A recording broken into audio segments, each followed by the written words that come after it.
So if we look at our HTML here for this table, if you are familiar with XPath, you might be able to figure out how to generate the XPath to get to this row here. Now, I can do this after I fail about 3 or 4 times and get really frustrated as to what did I miss. But fortunately, there's an easy way to do this. And so what we're going to do is we're going to figure out what the X path is, and then we're going to change our code here. So instead of doing all of this, we're basically just going to say row, and we're going to do driver dot find element, and we're going to say by X path. And inside here, we're going to put in our X path. So in order to figure out our X path, the easiest way that I found is to go ahead and open up Firefox. And in Firefox, you can go to Web Developer, and you notice I have a Firebug here. If you don't, you can go to Get More Tools, and you can click on Firebug and add that as a plugin. And once you have Firebug installed, then you can simply go to your page, and you can right-click on an element, and you'll notice that instead of just inspect element, there's an inspect element with Firebug. And if you click that, it will show you the HTML here. It's a little bit nicer than the Chrome version. So when you really want to get in depth, Firebug is probably the best way to go with Firefox, at least that I've found. And what you can do here is you can right click on any element and you can do copy XPath.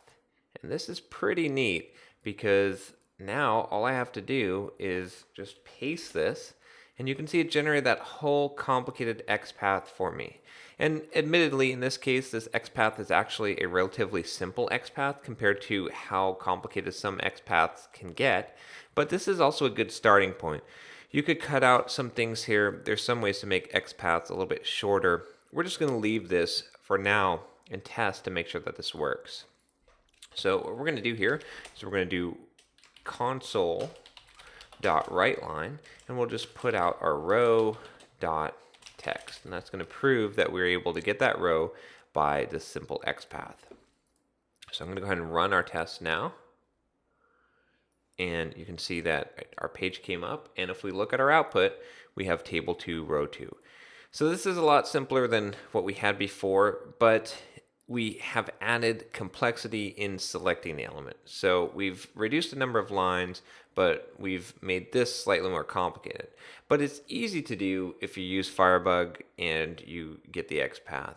And this is going to be handy in a lot of situations where it's difficult, especially if you imagine you had 10 levels of nesting on a table, you wouldn't want to do the first approach. It's okay for maybe 2 levels of nesting, but once you get into some really deep nesting, you're going to want to use something like XPath. And we can actually hide this XPath inside of our framework. When we get to last module, we're going to be talking about creating a framework, and we're not going to care so much about how we get the elements because we're going to make some friendly method for actually getting the elements so that we don't have this kind of code scattered throughout all of our test cases.